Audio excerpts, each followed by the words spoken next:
Welcome to H today.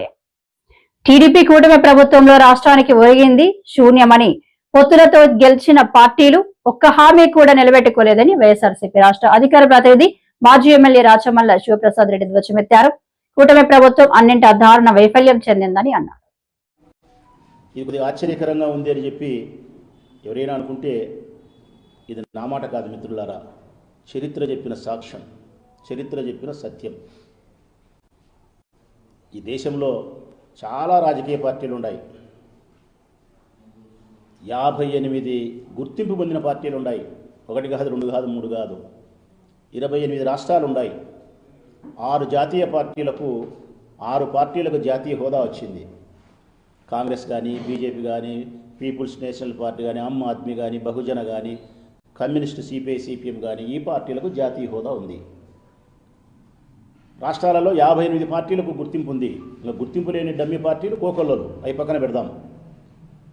ఇప్పటి వరకు 70 సంవత్సరాల కాలంలో ఈ 58 పార్టీలలో, ప్రాంతీయ పార్టీలలో 57 పార్టీలు, 6 జాతీయ పార్టీలు ఎప్పుడో ఒకప్పుడు ఎవరితోనో ఒకరితో పొత్తు పెట్టుకున్నారు. అటు అసెంబ్లీకో, అటు పార్లమెంటుకో. కొన్నిసార్లు సింగిల్గా పోటీ చేసినారు, కొన్నిసార్లు పొత్తులు పెట్టుకున్నారు.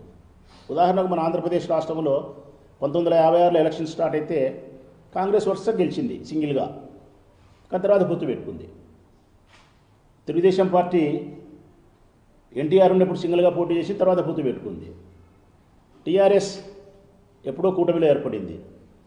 అన్నా డిఎంకే ఏ పార్టీ అయినా సరే ఒకటేమిటి, చిట్ట చివరకు ఈ దేశంలో ఉండబడిన 8 కేంద్ర పాలిత ప్రాంతాల్లో కూడా కొల్యూషన్తోనే, పొత్తులతోనే పరిపాలన సాగింది.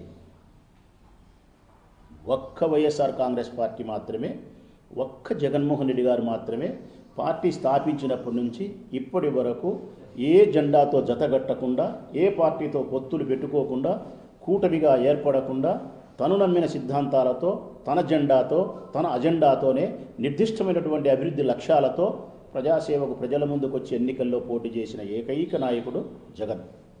అందుకే జగన్ ఒక్కడే, ఈ దేశానికి జగన్ ఒకే ఒక్కడే రాజకీయ విలువలు పాటించిన మనిషి. నేను ఏం చెప్పదలుచుకుంటానా తెలుగు వారందరికంటే, ఎప్పుడైతే ఒక రాజకీయ పార్టీ మరొక పార్టీతో పొత్తు పెట్టుకుంటుందో, మరొక జెండాను జతగడుతుందో, కూటమిగా ఏర్పడుతుందో, స్వయం బలం లేదని, సొంత బలం లేదని, సొంత బలం లేకుండా ఊతకర్రల సాయంతో ఎన్నికల్లో పోటీ చేసిన రాజకీయ పార్టీలు గెలిచిన తర్వాత పాలనలో సొంత ఆలోచనలు ఉంటాయా మిత్రులారా, లేక అరువు తెచ్చుకునే ఆలోచనలు ఉంటాయా? అరువు తెచ్చుకునే ఆలోచనలే ఉంటాయి.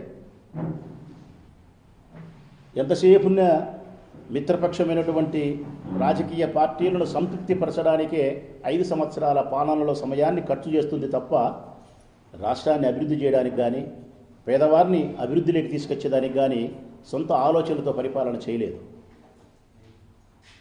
మన రాష్ట్రాన్ని గమనించండి. ఎన్నో రాష్ట్రాలు, 27 రాష్ట్రాలు వద్దు, మనం తెలుగువారు మన రాష్ట్రాన్ని గమనిస్తాం. ఆంధ్రప్రదేశ్ను 3 పార్టీల కలయికతో ఇక్కడ అధికారంలోకి వచ్చినారు. కూటమి, తెలుగుదేశము, బీజేపీ, జనసేన. నేను అడుగుతా ఉన్నా, ఈ 3 పార్టీలకు స్వయం బలంతో వైఎస్ఆర్ కాంగ్రెస్ పార్టీని ఓడించి గెలవగలిగినటువంటి సంఖ్యాబలం, సీట్లది, ఓట్లది ఉందా?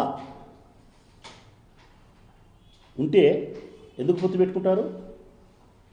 మరి పొత్తు పెట్టుకున్నారు, ముగ్గురు కలిసినారు అంటే అర్థం మీకు వైఎస్ఆర్ కాంగ్రెస్ పార్టీ మీద సొంతంగా గెలవడానికి కావాల్సినటువంటి బలం, ప్రజాబలం లేదు. అందుకే 3 పార్టీలు 3 జెండాలు జతగట్టినాయి. మీరేమో జెండాలను జతగడతారు, జగన్మోహన్ రెడ్డి గారేమో తన జెండాకు జనాన్ని జతగడతాడు. అది ఆయనకు మీకుండే వ్యత్యాసం. మీరు జెండాకు జెండాలు జతగడతారు. మీరు జగన్ ఇప్పుడు అటు చేయలే, తన జెండాకు జనాన్ని జతగట్టాలనుకున్నాడు. ఈ 3 పార్టీలు జతగట్టి అధికారంలోకి వచ్చినారు. ఈ 18 నెలల కాలంలో ఈ రాష్ట్రాన్ని మీరేమైనా అభివృద్ధి చేయగలిగినారా?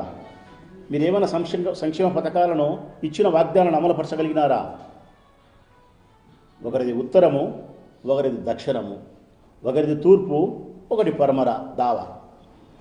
ఎన్నికలకు ముందు పవన్ కళ్యాణ్ చెప్పిన మాటలు